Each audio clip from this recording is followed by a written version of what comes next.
Right, welcome back to the marketplace. This is where we talk about some of the things that are affecting you and your business. Tonight, we're dissecting the labor market. What exactly is the labor market and how exactly does it affect you? Already in studio, we have the Principal Secretary for the State Department of Labor and Skills Development, Shadrach Mwadime, who's going to be breaking that down for us. We're going to be looking at, as I said before, the facts, the fiction. What exactly does this mean for you at home? First, we need to get a little bit of perspective. What exactly is the labor market like in Kenya? How exactly does that, affect you and your businesses? If we would just, look at some of the facts here, around 15% of Kenya's employment, or rather Kenya's labor force, is of wage employment. They're in the formal sector. That means that those are white-collar jobs, the people who usually go to the office. Only 15%, most of the people, are in the informal sector. The demand for skill scale for information and technology stands at around 28.4%, and this mainly is about IT. People are moving to the digital space. Wana PS.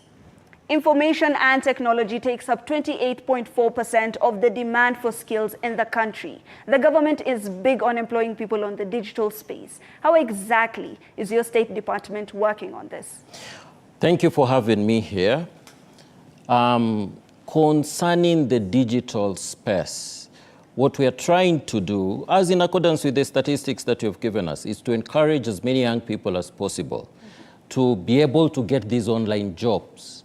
Because you can as well be working for a company abroad, but within the comfort zone of your home. And therefore, what we are doing is we're embarking on, having as many training sessions for young people as possible. Right. Indeed, we embarked on one in December, and we're able to train 2,000 young people so that they can be able to access the online gigs that can be a source of, their income. Unemployment is, a very prevalent problem in the country at this particular moment. We have about 35% of the youth who are unemployed. 1 million of the youth, or Kenya's population, is already on the digital space. People are gaining employment there. However, the plan for the government, I believe, in the next 3-5 years or so, is 10 million Kenyans on the digital space or earning on the digital space. What exactly, or how exactly, is the State Department working on achieving this?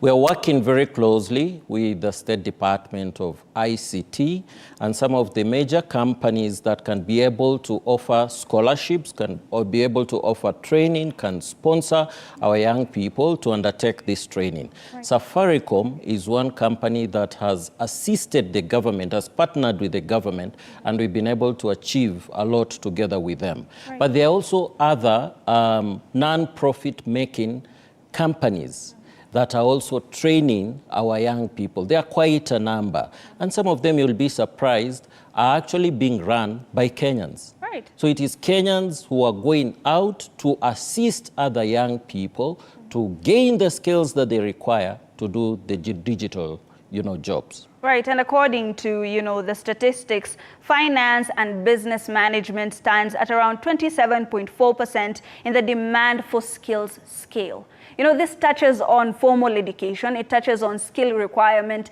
and how people are trained, in institutions of higher learning. There is a problem there because a lot of professionals usually say that there is a gap between what is trained for and what the field requires. How is your State Department? Skills development is a part of, some of the jobs that you guys do. How exactly is the State Department working on this? In order to address that discrepancy, and indeed you are right, it has been noted by a number of companies that there is a disconnect. The graduates that we are producing are unable then to match the demands of the market. Right. So to address that, we have a skills development department within the State Department of Labor and Skills Development that concentrates on that. They work very closely with the research unit that we have in the State Department to see where those gaps are, so that then they can be able to address them. Right. And what we have decided to do is to come up with a policy that will assist us then be able to address those challenges. And third on that statistic scale is engineering at 19.2%. I remember when we were growing up, a lot of our parents wanted us to be in 3 categories. Either you're a doctor, an engineer, or a lawyer. However, the gig economy is big on soft skills. When it comes to this balance, you know, when you're giving out or when you're dishing out resources, how do you ensure that this is a balanced scope? Obviously, what you have pointed out, particularly concerning engineers, it's like those that we have produced have not been absorbed in the local market. The much that would wish, you know, a number of them then to be working within the country. So to address that, owing to the fact that there is that imbalance, we are trying to look for jobs also abroad. And we've gone aggressively knocking doors abroad so that it's not only the unskilled workers who are able to access these opportunities, but also skilled workers. And here it is with reference to engineers and the so-called, you know, lucrative courses, you know, that many young people will prefer to undertake. So the local economy is unable to absorb them. What is the solution?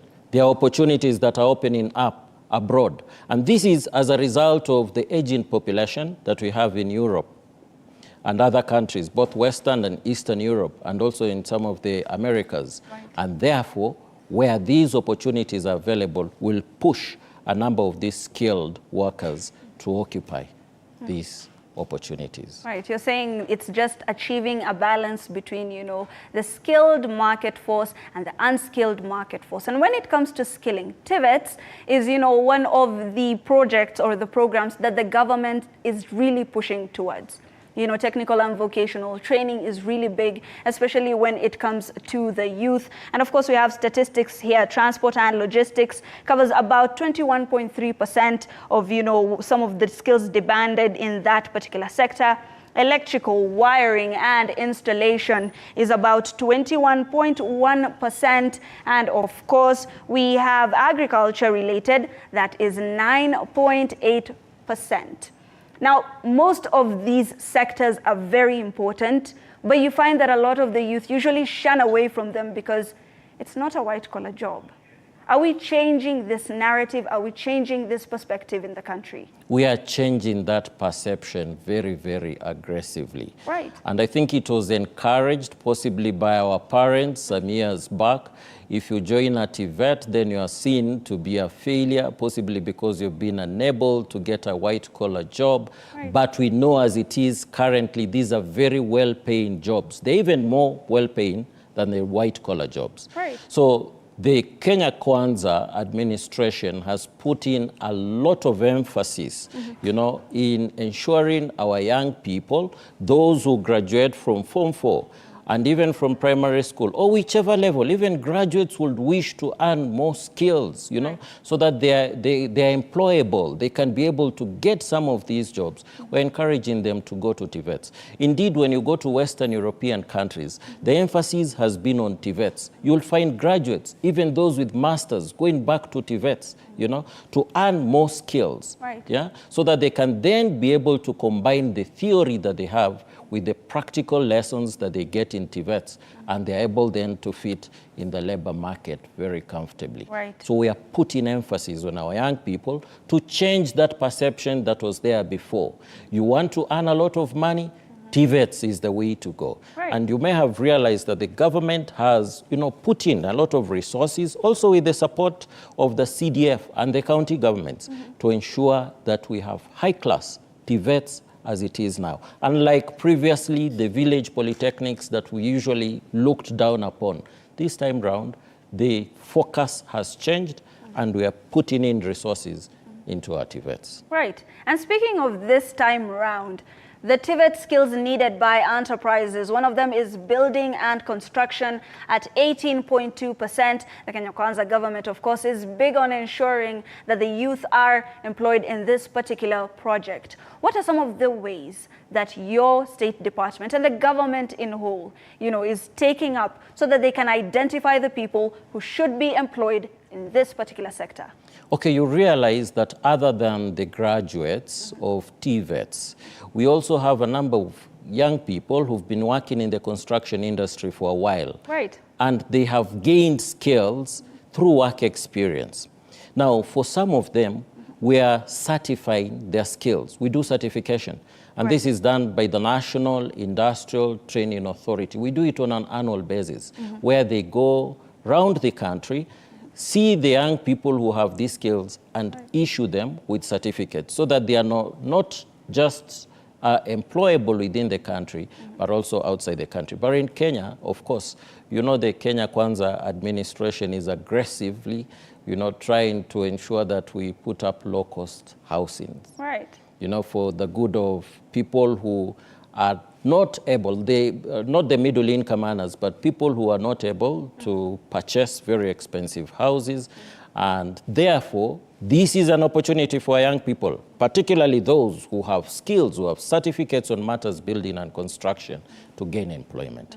Would you then, you know, guarantee some of the Kenyan youth watching this that when it comes to this particular sector, they will be first priority in employment? Yes.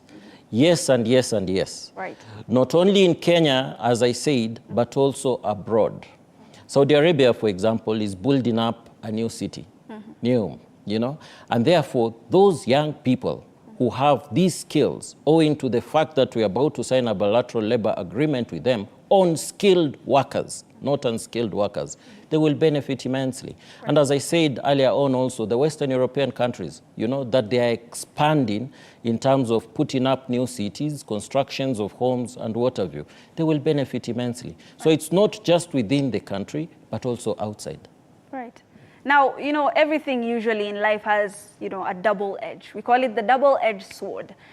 The agriculture sector contributes to about 33% of the gross domestic product in this country. However, the average age of the farmer is around 61 years, right? When it comes to TVET skills needed by enterprises, agriculture-related is about 9.8%. Yeah. Now, the government is big on funding this particular sector. Is there a disparity here, first of all, and second of all, how are we looking to fill this gap? There is a disparity. Again, the notion that has been created amongst our young people that agriculture doesn't pay, which is wrong. Right. It is absolutely wrong. We have very arable land in Kenya. The climate in most parts of the country is also good for agricultural production. And therefore, the issue concerning the perception that has been created over time, that needs to change. Right. Many a times, it's actually our parents who push us to go to the cities. Right. They are the farmers, you know, and after they earn from their cash crops, they earn by selling the agricultural products that they, you know, sell in the market. They push the young people to go to colleges and universities in cities and big towns, and after that, they want them to be employed in these towns. Right. The way to go is actually going back to the village and doing agriculture as a business. Because number one, it will ensure food security in our country, which is critical, which is very, very important. We cannot afford to keep on importing food from abroad.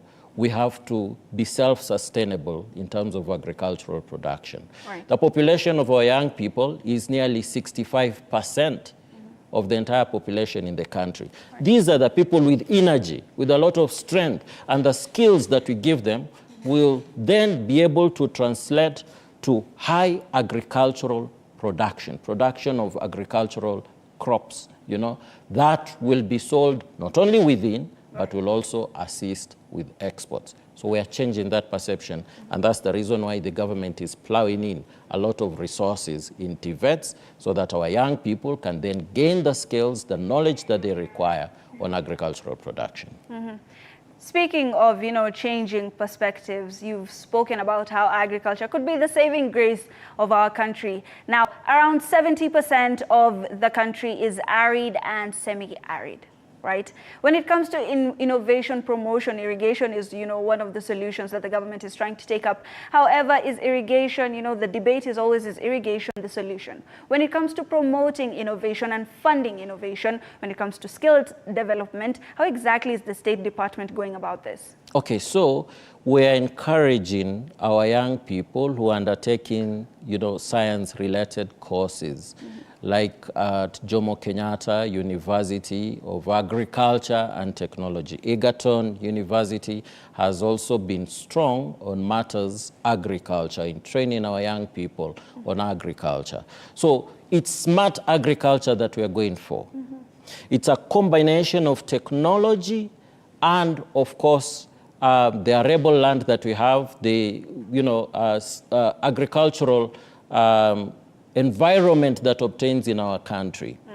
In semi-arid areas, areas that are extremely dry, we want to encourage our young people in those areas.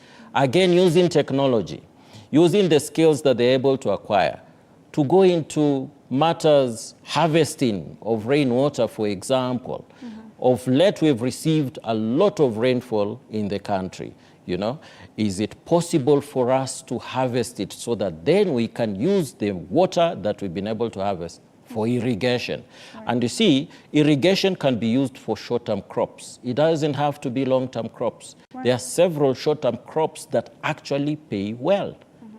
And therefore, we're encouraging even our young people in those areas that traditionally are assumed not to be areas that are conducive in terms of agricultural production, by making use of technology, by making use of the skills that they're able to acquire, still they can be able to produce a lot. Right. And it's just, encouraging innovation, encouraging technology, especially when we're doing things that we've always been doing, but for more productivity. Now we're seeing that hospitality is around 9.6%, automotive repairs is about 8.8%, and medical is at about 67.3%. These are the statistics for TVET skills needed by enterprises. But let's look at, education. And when it comes to after graduation, what exactly do people usually do? Now, to just have a little bit of, perspective, the education sought by employers for degree is 43.8%, for TVET is 34.9%. Quite close, but not close enough. As the State Department of Labor and Skills Development, what would you say?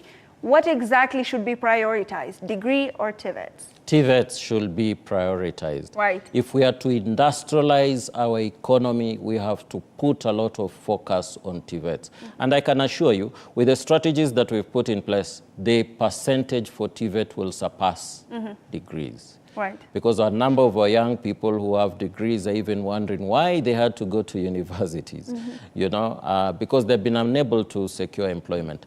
With a diploma, possibly from TVETs, or a certificate, you can even be able to employ yourself. Right. Other than the opportunities also that are opening up in the economy. And therefore, the way I see it, in future, that percentage for TVETs will obviously change and surpass the one for degrees.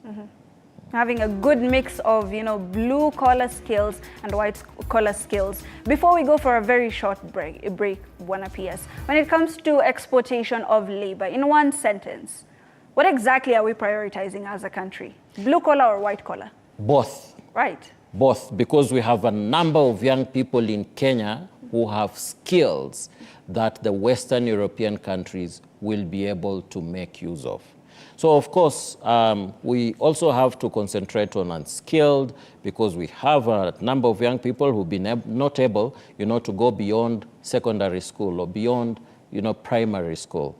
And therefore, when opportunities for them also open up, we will push them to be able to access this international labor market. Right. And on that note, we go for a very short break. But when we come back, we tell you how skills development is being prioritized by the government and what that means for you at home. How are your skills going to be developed? What is the agenda of the government? We will be right back. Don't touch that dial.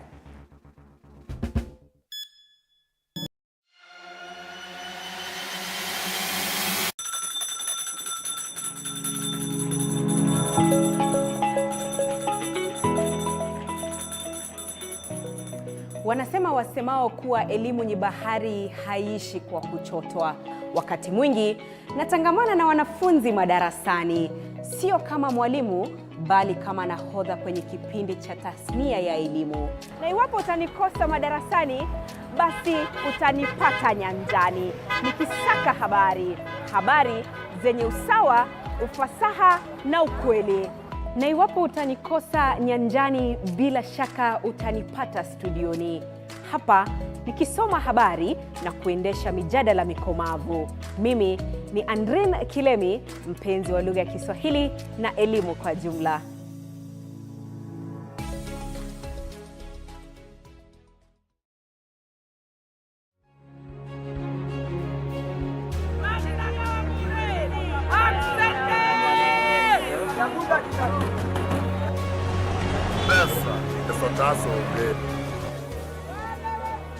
They say money makes the world go round. So let's slow things down a bit. Put things in perspective. From the markets to the streets to the stocks, we make the complex comprehensible. Join me, Hibak Said, on TV47 Business News for market insights like never before.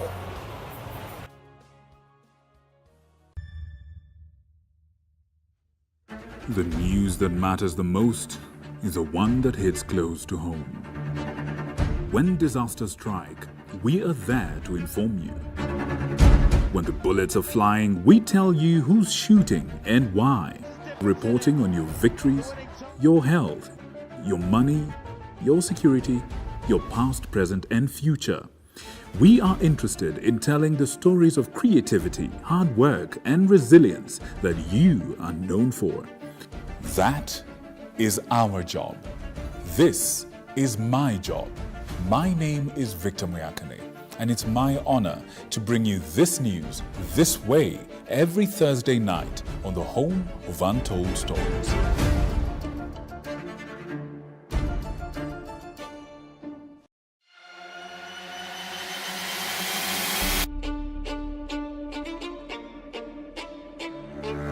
Katika majengo haya, hapa ndipo sheria zinapotungwa na zinapopakuliwa.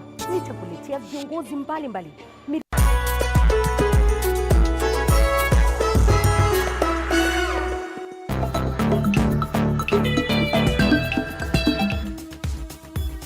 Welcome back to the marketplace. Now, first, we're going to be touching on skills development. How are your skills going to be developed so that you make the most from whatever job opportunities you can get? And afterwards, we're going to be talking about exportation of labor. How are we faring on as a country? How has it been? Where are we heading to? Now, Buana PS, I must ask you, about 70% of employers are saying that there is a skill gap. You know, people who are coming to us from universities are not trained enough. And how do we make up for this particular skill gap? Well, we have to train them. It's an extra cost for us. How is your state department working with, the education state departments in order to fill that gap? Okay, so we've come up with a skills development policy. We have done our research. We agree with employers that there is a disconnect that needs to be addressed. Now, this is what I will encourage young people, irrespective of the papers that you've been able to acquire, even if it's a degree, even if it's master's, it pays for you to go and undertake a certificate course or a diploma course that will make you marketable in terms of getting employed. We have, as I said earlier on, a fully fledged department that is looking into this issue. It used to be a state department, by the way, in the previous administration, but it's currently a small department within the State Department of Labor and Skills Development. This department has officers, very well-trained officers who are trying to match what the market requires with the skills that are available currently, and they are working with the TVET, the education sector, the TVET sector, in order to be able to then mount courses that can be of profit to our young people who are graduating from universities and other tertiary institutions to gain the skills and eventually be able to secure employment. Right. Yeah. And when it comes to securing employment, the Federation of Kenya Employers are now saying that the employment outlook looks a little bit gloomy. This was last year due to the high cost of living, the added costs on NSSF and NHIF. How do we improve the employability of the youth looking at this particular outlook? I can assure you this is a short-term situation. Right. You know, the cost of living is going to go down very, very soon. With the strategies that we have, you know, I strongly believe that much as the FKE and employers are complaining as it is currently, within a year or two, the situation will change, and therefore, much as they have indicated it looks gloomy, it will no longer be so. Normally, when you put in place a strategy, you know, there is an incubation period before you're able to realize results. And economists tell us that it takes about 2 or 3 years for you to realize those results. Right. And therefore, I would kindly request, you know, the business community, the enterprises that we have within the country, you know, not to be impatient. Right. The strategies that are in place, I guarantee you, will change the economic outlook as it is now, and they will be able to employ more people. So you're saying, let's bid our time, let's be patient, a year or two. A year or two. The situation would be different. It now will let's change. look at labor supply and demand. When it comes to labor supply and demand, especially in our country, the first thing that a person would think about is exporting labor. Now, the president is big on exporting our labor. We do believe that Kenya has, you know, one of the best labor markets in the continent, even in the region and even globally. How are we exporting labor? First of all, let me say the president is spot on it. Right. There are the models that we can emulate of countries that were able to export their labor, and as it is now, the economies have expanded. And we can cite them. South Korea is one of them. They exported a number of young people to Japan.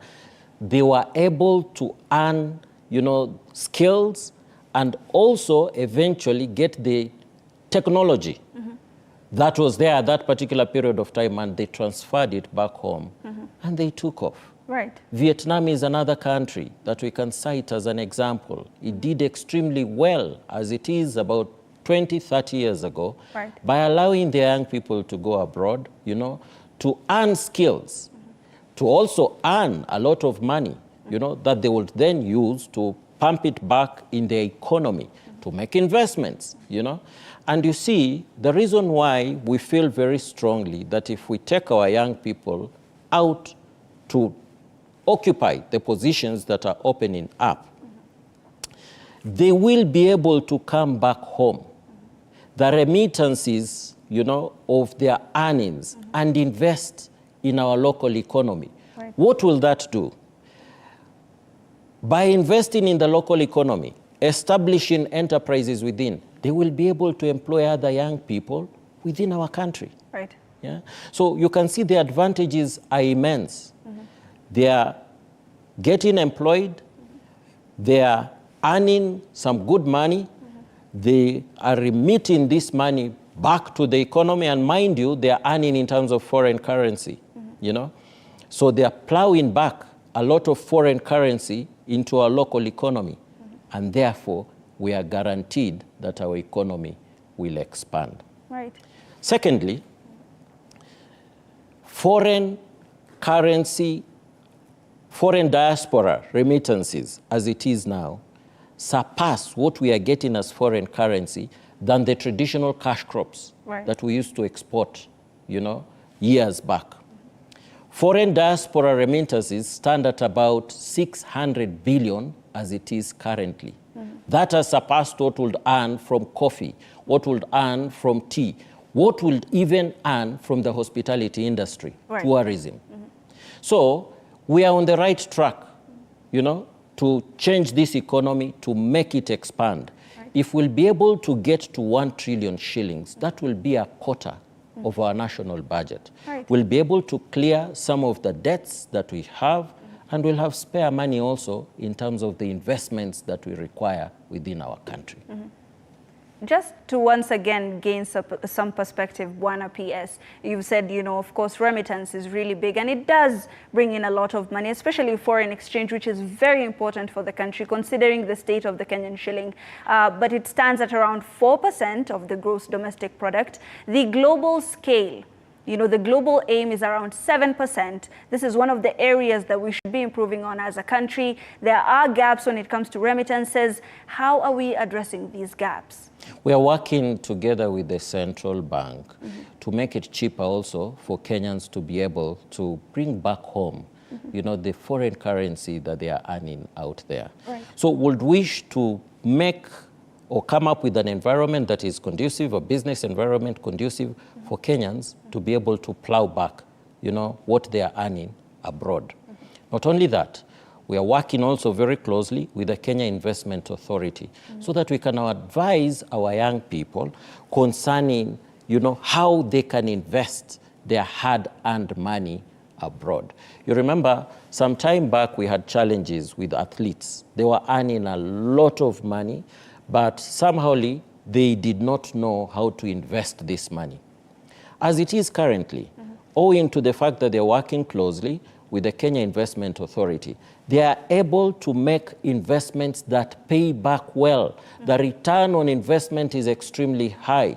So all of us benefit. The athletes, using that example, benefit, but also their young brothers and sisters within the country benefit as they invest in putting up, say, houses, you know. The building sector benefits. We get masons being employed, electricians also gaining employment in that particular area, and other investments that they make. So it's a win-win situation. The way to go for us, rather than having our young people, you know, staying at home idle without knowing what to do, and their job opportunities out there, let them go. Right. These are short-term contracts for just about 3-4 years, maximum 5 years. And eventually they come back home with what they have earned in order to invest and employ the others, you know, who are coming up in primary school and in secondary school. Right, let's just look at the labor demand and supply dynamics. You've spoken about how it's important for Kenyans to take up whatever short-term contracts they can get, you know, from the international global markets. And according to the State House spokesperson, 310,000 diaspora jobs await Kenyans after labor agreements. Right, and the government and the president is moving towards ensuring that these agreements are forged. How far along are we? We already have 4 bilateral labor agreements, which we have signed. We have signed one with UK on medical workers. We're intending to sign another one on other skills, you know, that Kenyans have, and hopefully we will be able to succeed in that. We also have an MOU with Saudi Arabia on domestic workers. Right. We have an MOU with the United Arab Emirates. So we are moving out aggressively to ensure that we sign these BLAs. Right. We are on track with Germany. Hopefully by mid this year, we should be able to sign a bilateral labor agreement with Germany. And for Germany, it's both skilled and unskilled labor that they are looking for. They have appraised us that they have 250,000 jobs available for our taking. And there are also other countries that we are aggressively trying to ensure we have a BLA with. Russia is one of them. Russia also has a high demand of both skilled and unskilled labor, those who can be able to work in their industries. We hope to be able to succeed on that. We will be getting possibly around 100,000 jobs. We are negotiating with Australia on the same. Austria is another country that we are intending to sign a BLA with very, very soon. They also have opportunities for both skilled and unskilled, and particularly in the medical field, in terms of nurses, in terms of caregivers. So there are many opportunities that are available out there. Even Israel has opened up opportunities for agricultural workers. Right. They need about 30,000 as it is currently. So we're encouraging our young graduates, those who undertook agriculture-related, you know, courses, to be able to apply for for these opportunities. So far, other than the 4, we also have 19 BLAs in draft form. As I mentioned, Russia, Germany, some of the countries, Serbia, we're also pursuing that with them. Austria, I mentioned Austria, and many, many other countries, also within the continent, by the way. We don't have to limit ourselves to the Western European countries alone. We have quite a number of Kenyans who have migrated to Tanzania, for example, who are both in enterprises, doing business. Some of them are in the education sector. They are teaching English. There are some in Uganda. Kenyans are quite aggressive. Indeed, you'll be surprised they have gone ahead of government. They are already in these countries. You might even find them in Iceland, working there. Yeah? Right. Kenyans are all over, So therefore, since a trend has already been established, government is just trying to ensure that there is structured, organized labor migration to these markets. Right. For us, Bwana PS, as journalists, we love to do something called fact-checking, where we try to ascertain if something is either true or false. There's a headline that, was making rounds that Saudi has cut cap on Kenyan household salaries to around 31,000 Kenyan shillings, meaning that the most any Kenyan household, worker in Saudi Arabia will be getting is around 31,000 shillings. Is this true or false? It was a journalist who did an analysis, and I think he was trying to interpret whatever he managed to get in Arabic. Right. But it is not true. The salaries have not been reduced as such. Indeed, about 2 weeks ago, we had discussions with the National Employment Agency of Saudi Arabia. They came over and we had discussions with them concerning the bilateral labor agreement that we intend to sign with them on skilled manpower. Right. But we also had discussions on domestic workers, and that was not part of what we discussed with them. Right. I think it's a misconception that has been created out there, and I would wish to do away with it as the PS Labor and Skills Development. If there is such, a policy that the Saudi government has arrived at, the first people they will communicate with is government. They will communicate with us, and then we'll be able to pass over that information then to the general public. Right.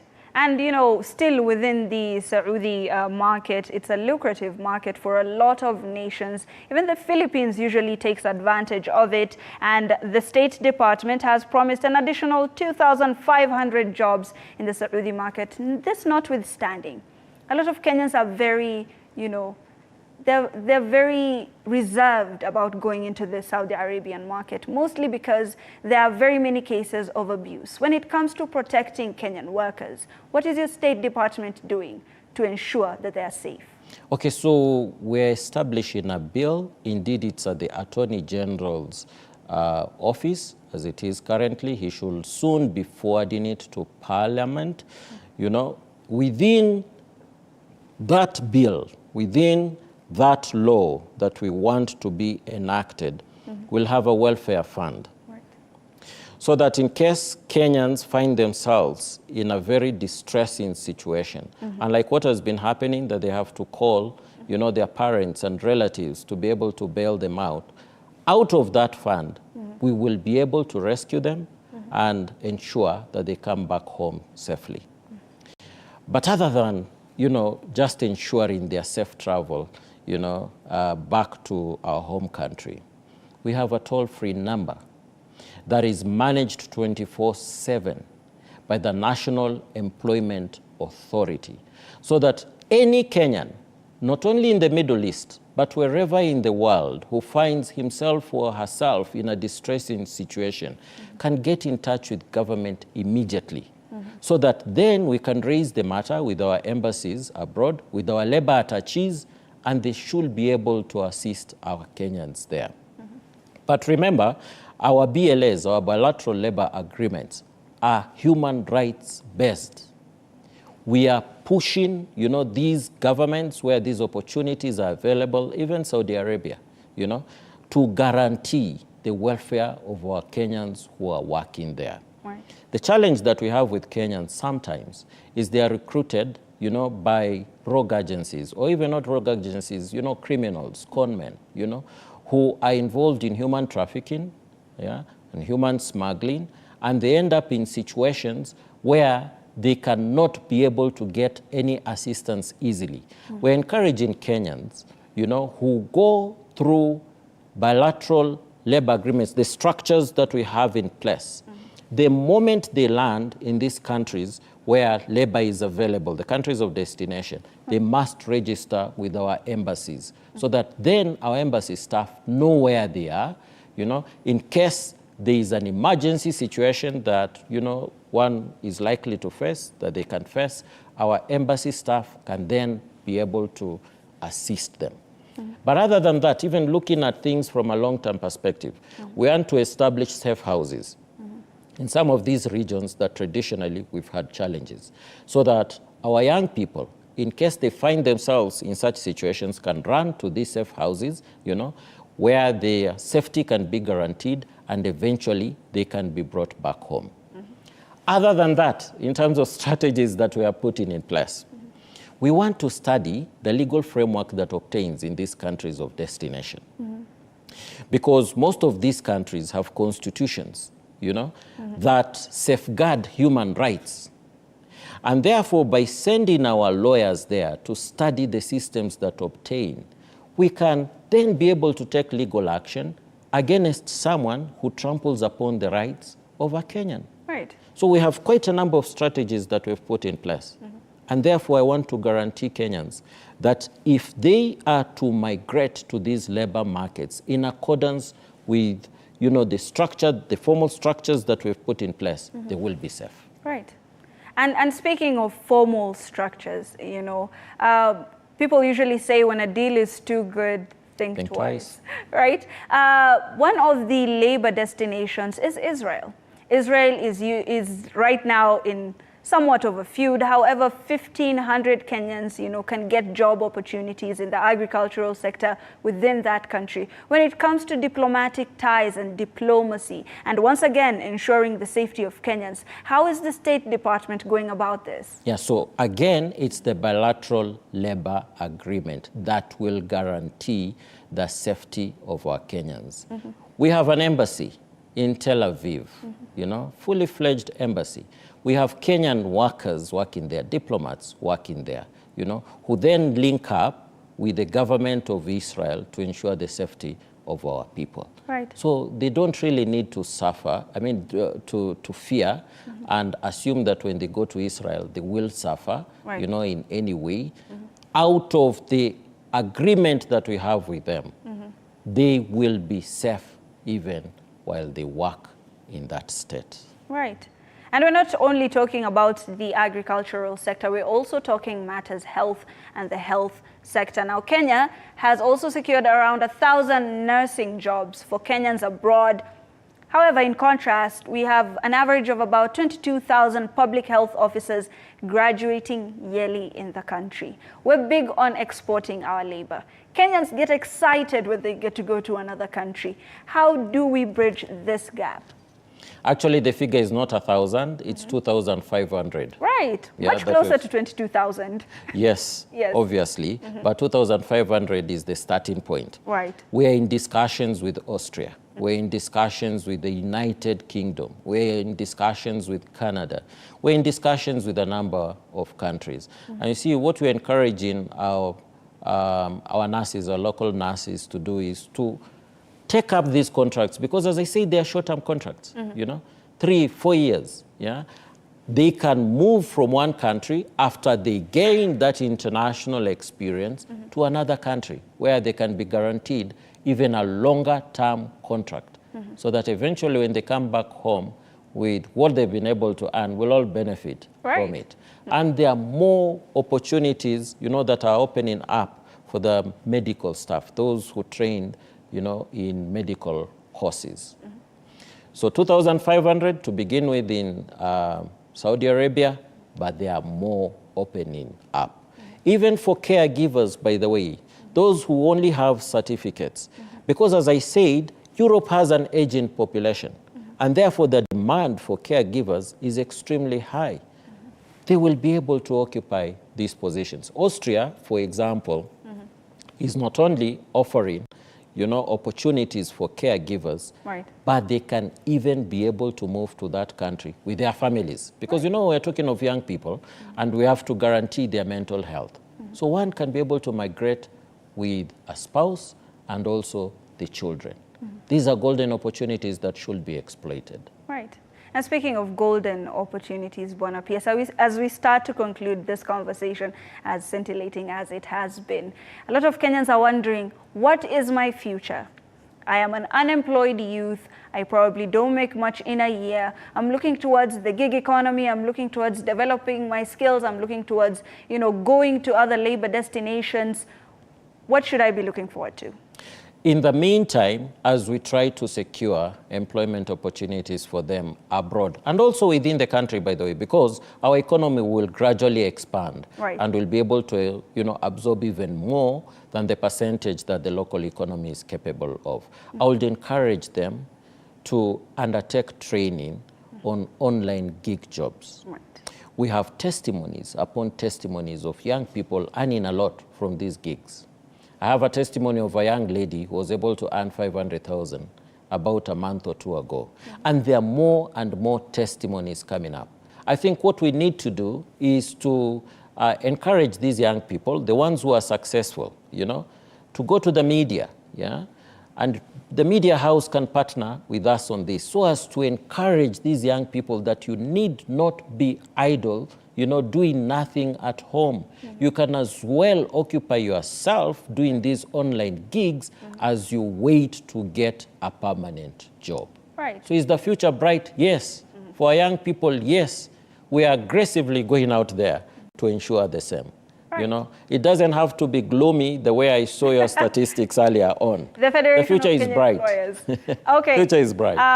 Of course, those projections are going to change eventually. The economy, is always moving. There are always changing dynamics. We are yet to see how exactly this country is going to grow. We are a growing economy, lower middle income.